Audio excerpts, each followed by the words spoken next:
Hey, welcome to Graphic Policy Television GPTV. I'm Brett. In my hands is the Walking Dead Deluxe number 8 out this week in comic shops. It's a series that has been coming out every other week, which is pretty cool. We get to go through it fairly quickly, and we might actually get through it all before the next decade ends. So this series is a reprint and recolorization of The Walking Dead. Not really recolorization, colorization of The Walking Dead. It came out when it originally was black and white. Now it's being released in color, and it's actually pretty cool. It gives an opportunity to go and re-experience the comic series and, see it in a little bit of a different way with the color. And, looking back on it, we have the television show that we can reflect on. We also have the fact that COVID's out, and we get to kind of experience our own pandemic and Walking Dead experience and compare that and see how on the nose Robert Kirkman was writing this series. As far, I have to say, he's been pretty accurate in how people would react, which I think is kind of fascinating. I think the only thing he hasn't had so far is the people running towards the zombies to get bit, because I'm convinced that would happen, though. If I remember right, there were people later in the series that worshipped zombies, so we're going to give him a pass on that one. So it's written by Robert Kirkman, art by Charlie Adler, colors is Dave McCaig, lettering by Rus Wooton. So this is an interesting issue. So though it's issue 8, really kind of feels like the start of the next arc, though technically it started with issue 7. Tyrese is now part of the group. This is the big issue that you find out that there is going to be a new little one coming, that Rick is told that he is going to be a father, and we get to start questioning all that stuff. And it's been it's a fascinating issue as a whole. And, so the other is they go and they find their nice little location to kind of stop in and relax in. I think this is the first one I'm not super reflecting on the COVID reading. This is more of an interesting one about Laurie being pregnant, and I think the more fascinating is Laurie always got a lot of crap as a character. She was never popular at all, and I think that she was like the one character everyone cheered when she eventually dies.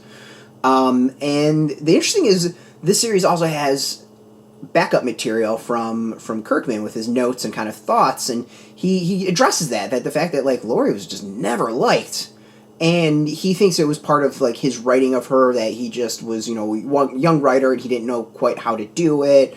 It was a character he always liked and thought that she'd be more sympathetic. But what's interesting is him. He admits, going back and reading this issue, he can see why people didn't like her, and for me, the first simple is she cheated on Rick. Everyone winds up liking Rick, right? Rick's the hero of the story. Even when he screws up, he's still kind of the one we're rooting for, that we want him to succeed.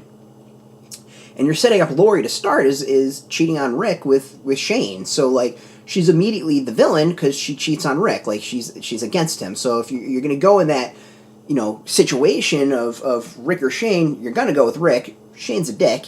Also dead at this point, and then Laurie is the one that caused this friction between the two. So it's not too shocking that people come off disliking Laurie. Just in that dynamic alone puts her off on a bad foot. And then this issue is interesting, is that she goes and immediately she tells Rick, I'm pregnant, and then she immediately tells the group, and the way it comes off is this really cold, hey, I'm pregnant. It's just, there's no emotion to it. There's no excitement. It's written really, really odd. And it's funny is I don't remember how I felt when I first read this, but going back and now reading this as a father, I've got my 2.5-year-old, almost 2.5, in that, I'm reflecting on how we felt when we found out. How I felt when I got the initial, hey, I think I'm pregnant, and then how we told everyone, and it's interesting of there's no excitement at all, and I think it comes off cold. Rick Kirkman even agrees that it comes off cold and he can see it.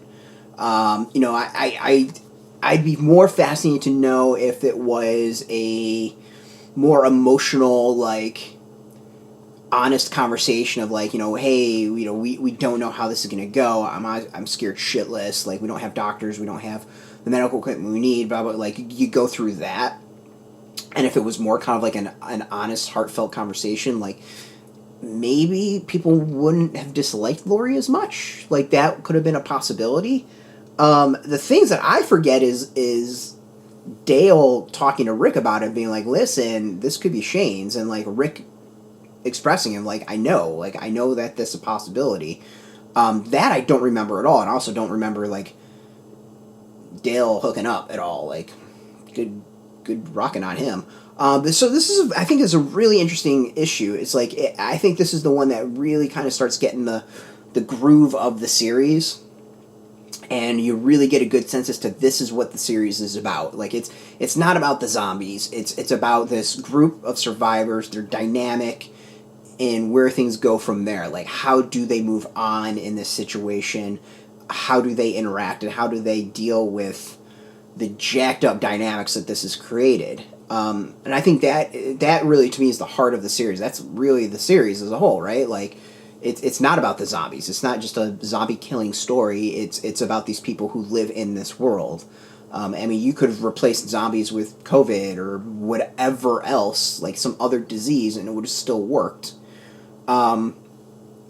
And it's interesting. Like, this is, and Kirkman addresses this a little bit in the back. Like, I agree with his assessment. Like, this is really where you get a good sense of what the series is about and where the series goes, and where it's the one where I know I always got the feeling like that was my feeling what the comic was about. And when people complain about the television series of like, it's boring and like, why aren't they killing zombies and blah blah blah, like, they're expecting this action story. Like, that's not what this is about. This is a drama. This is a soap opera in a world full of zombies. So I always thought that was just a really interesting dynamic, and you really see it start building here, which also makes, like, when shit hits the fan, it just makes it more exciting, right? Like, because you get the lull, and then all hell breaks loose, and I know Kirkman gets in his bad habit of that. Like, I'm sure I'll start discussing that at some point, where he goes in the hills, and you can almost predict by the issues as to when something would happen. But yeah, I think this is when things all started, like, really to come together. Again, it's interesting coming back to the series as well, because it's colorized, right? Like, this is the first time we're seeing all this in color. And, it changes things a little bit. Like, there's not quite as much tension, I think, in some ways. Like, the black and white really makes it a little bit spookier, a little bit creepier. There's something that I think just kind of, it lightens it a little bit. I think that's going to be really interesting. I think what's going to be fascinating is when we get to the really heavy blood soak issues, like the battle with the governor, and all that craziness, like how the blood splattering. I think it's going to be fascinating to see how that comes off. Like, is it going to be comedic, or is it going to feel natural? There's, of course, letters in the back, original letters, and I think it's really funny to go back and reread those, because there's comments of, will this ever be colorized, and will you ever go bi-weekly? And here we are, color and bi-weekly. So yeah, it's an interesting issue. I think this is as always fantastic and really fun to go back and explore this again. I'm really excited about that. I think that it's cool to go back and reread some stuff, especially all these years. I can't even tell you when I first read this. This is out in comic shops now. I think this is a great one for if you've never read The Walking Dead. Doing it not monthly, but issue by issue is really the experience. Like, it's the original experience, right? Like, that's how they came out.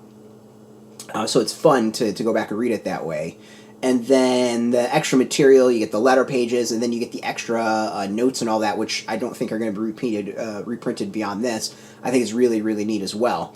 So as I said, in comic shops now, you can go get it. We got a link beneath this video. You put in your zip code, tell the shops near you. No shop, no problem. We do have affiliate links. There are affiliate links, so we get a small percentage. By doing that, you help support our site, so thank you. And just watching this video, you support our site. I want to thank you for that. Now, if you're into comics, if you're into Skybound, Image, Walking Dead, check us out every single day at graphicpolicy.com. We're on Twitter, Facebook, YouTube, Tumblr, all at Graphic Policy, keeping it nice and consistent. Until next time, keep reading those comics and keep it geeky.